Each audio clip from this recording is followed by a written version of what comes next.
Hey, how we doing out there? Kevin Sipes here, the Vanguard Performance.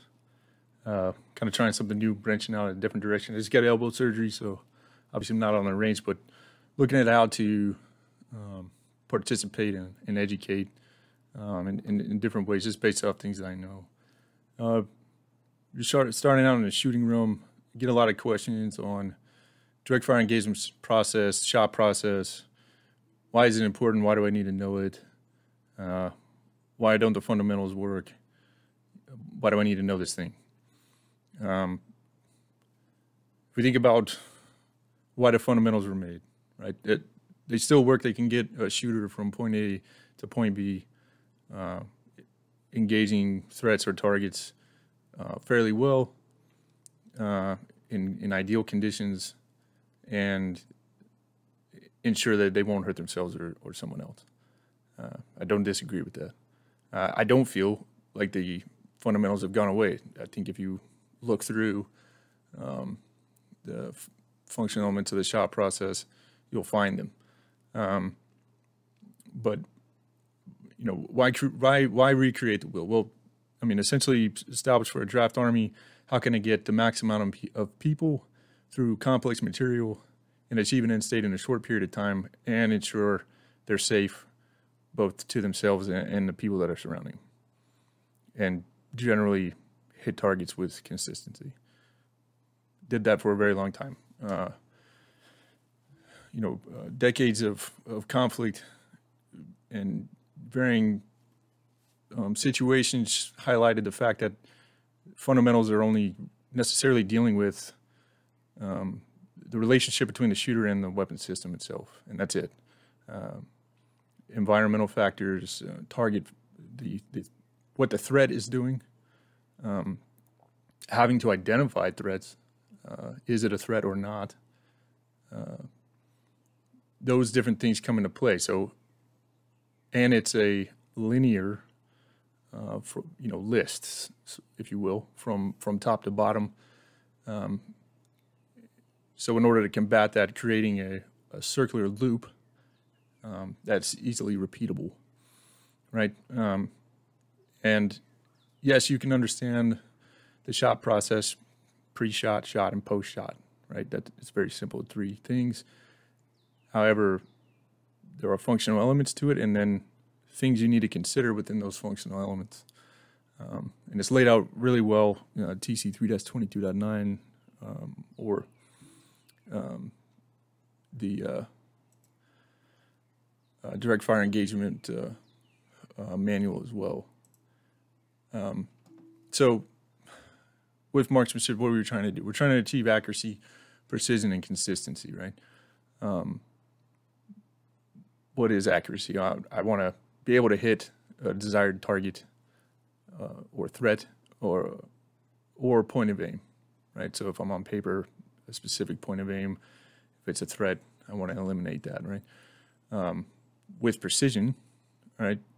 And that's the ability to take a group of shots and put them in the desired point of impact where you wanted them to go.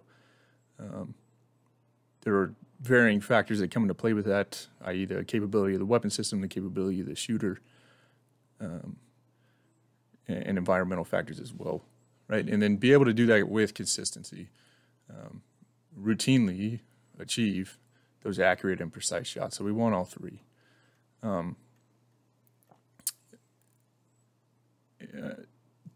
Having all 3 of those, you're going to have what we call overmatch over a threat, whether near peer threat or not.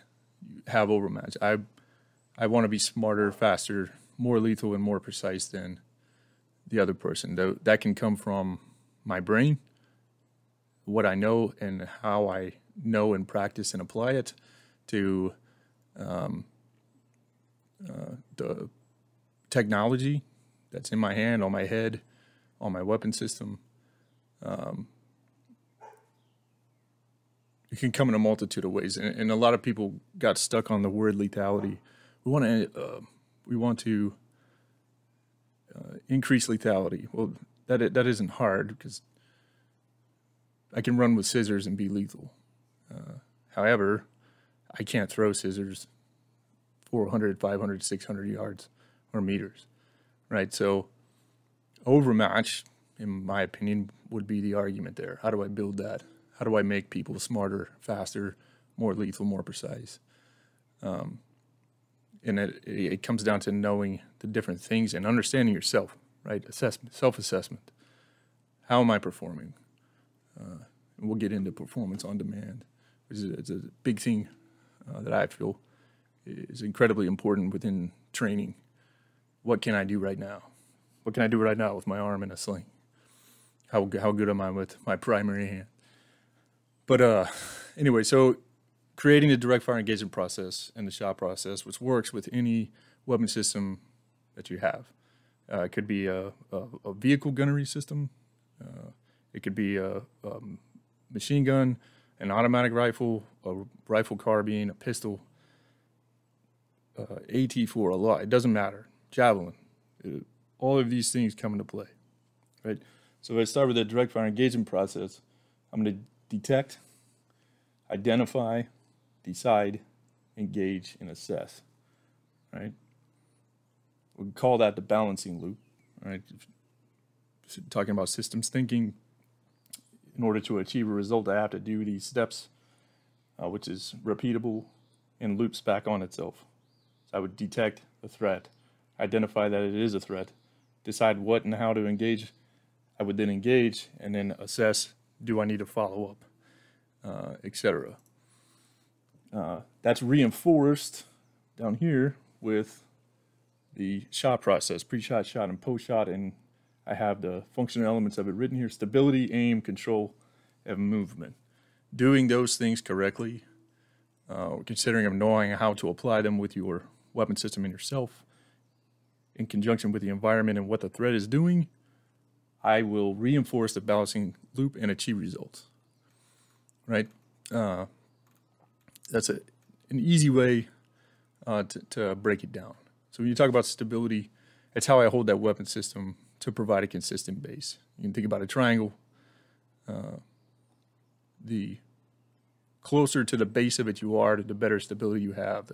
The closer to the top you get, you're teetering on that tip, right? So you're losing stability.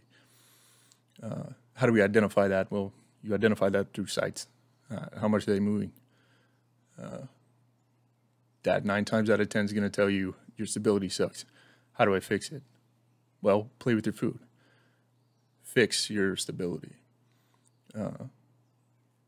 Going into aiming, continuous process, aligning sights, target, and applying holdover or lead, which those things sort of get talked about, not necessarily practiced on any large scale, especially in the military, unless you have a good leadership that's going to take you out there and do that. Go into control. You need to have control of your trigger, your safety, control of your body, control of your breathing, etc. And then movement, how you're physically moving across the space you're operating in. Can I take the shot and immediately have to move? Can you stay there? Do you need to shoot and move at the same time? Those are all things you need to answer, and this process helps you do that. And as you gain levels of competency, your shot process and the things you need to consider within it will become smaller. When someone initially sees a shot process and it's sort of listed out, there's multiple examples of it, and highly encourage everybody to make their own. What things do I need to consider? So, going into pre-shot, my position, my natural point of aim, sight alignment, sight picture, what hold am I using? During the shot, I'm refining that aim, I'm controlling my breathing and my trigger.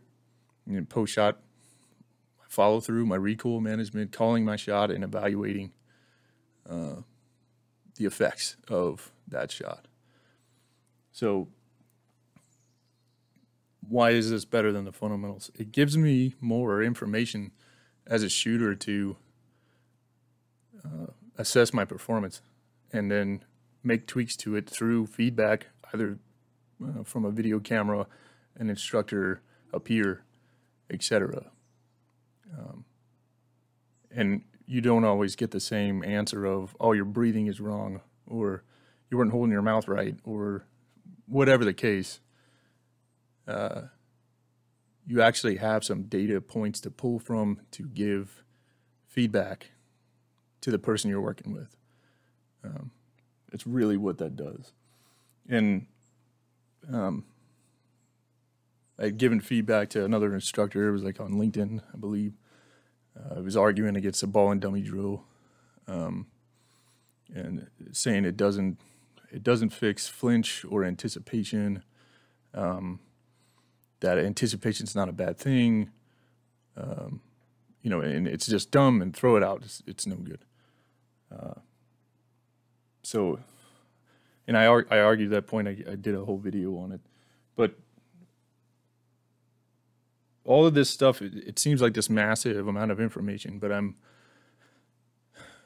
able to go through it very quickly through levels of competency. And what I mean by that, if I'll have to go back and pull the reference or reference exactly who came up with it, but your 4 levels of competency, I'm unconscious incompetent, or I don't know that I don't know. I'm conscious incompetent, meaning I'm aware now that there's stuff I need to learn or get better at. Conscious competent, I'm pretty damn good, and I'm becoming more aware and better, and then, but still need to put thought or emphasis into it. And then unconscious competent, I don't even have to think about it, right? Examples of that: tie my shoes, ride a bicycle, chew gum, and walk at the same time. Right? You're able to do those things. Somebody throws a baseball at you and you're not looking, and you turn and just catch it. Those anticipatory, reactions that the brain is just automatically clicking on. I want to reach those levels in as many parts of the process as I can. How do I do that? Through repetition and training and addressing each part of the process. So those things are important. So it's sort of a breakout, right? If I'm pre-shot, I detect, it could be movement, it could be a smell, it could be, voices. I hear something, I detect that something's there. Then I'm going to identify what it is. Is it a threat? Those are big things. A big problem in marksmanship training is 9 times out of 10, everything's a threat, and it goes down in one round. Right? I shoot it, and the problem goes away magically. Not realistic necessarily in real life, and I hope that people move training forward in that realm. There's Marathon makes robotic human type targets that are amazing, and they don't go down unless you hit them in a vital vital area, in a trigger or a timer position on their body. They're going to keep moving towards you, more slowly, but they're going to continue advancing. They can pop out from behind walls, they can run forward, they can run backwards, they can zigzag, they can stop on a dime and turn, a lot of different things. So, and they can hold weapons or not. They can fire weapons through a light and sound system or not. Incredible what they can do. So I need to identify. I can't just shoot stuff. I'm going to decide how and what I'm going to do. I'm going to move to that car or wall and assume a kneeling position, standing, whatever the case. I'm going to decide I'm going to use my M4, I'm going to use my pistol, I'm going to, call the javelin team forward, whatever the case. I'm going to decide how I'm going to do that. And then pistol specifically, as I was going through, you defeat the retention on the holster, whether that's a Safariland ALS system or you have a hood or whatever. Then I'm going to draw it, go to my meet and greet, present the pistol, get good good sight picture, and prep the trigger. as I'm presenting that weapon out, right? And within that, from defeat through sight picture, we're working on stability, aim, control within that. Then I'm going to pull my trigger for my shot, call my shot, and conduct recoil management. And then reset my trigger and gain a second sight picture. And within that step, within this shot, is where flinch or anticipation comes from. Everybody has a flinch, regardless of how many times you fired a weapon system. Your eyes still closed. Your face might make a funny face reaction to that pressure in a small explosion that's happening. And, you know, people call it anticipating the gun will dip. I've seen it, and more so in a sense of you're squeezing the trigger and the gun didn't do what, it didn't go off when you thought it was going to, and you rushed that through, and in that those split seconds of time, I contracted my entire hand instead of just the isolation of my trigger finger, forcing that dip. One of the other instructors was arguing that, or presenting the idea that it was because they were trying to reset the gun back on target too soon. I would argue against that and actually look through a lot of those shooters and really be honest with yourself on what exactly that is. Nine times out of 10, I would call it, or what I would offer in that situation is they don't have a good neurological connection with the trigger or the pistol, and they're trying to make it do what they want it to faster, i.e. the shot breaking, and they're rushing through that process. And then moving into our post-shot, you're going to assess that target. Do I need more rounds going in? And that has to happen, obviously, fairly quickly, especially if something's coming towards you. You work with, law enforcement, 3 to 5 second rounds, 3 to 5 rounds in 3 to 5 seconds. That's what you have to do. So regardless of the distance between you and this threat, you still need accuracy, precision, and consistency. Because you can watch people mess that up very quickly and not being precise with those rounds at all. And then you go into movement, and you're going to repeat that process all over again. What do we do with this better than we do with fundamentals? We're explaining the why. We're giving you the tools and ability to see it in a work through and assess your performance for yourself. And that's what's critical about that. So let me know what you think, what I could do better, or something else you want to hear about. But I figured I'd start here. It's generally the majority of the questions that I get. It's not a new concept. The manual on this came out in 2015. If you don't know Ash, huge contributor to that. And look him up, whether through LinkedIn, Facebook. Quantified Performance is his website. And really smart when it comes to this. So let me know what you think, how you've used it, how I could explain it better, or anything that sucked about this video, because assessing myself is incredibly important. So keep competing life out there. Get out, shoot, work with your guys or gals, and we'll see you. Thanks so much for tuning in.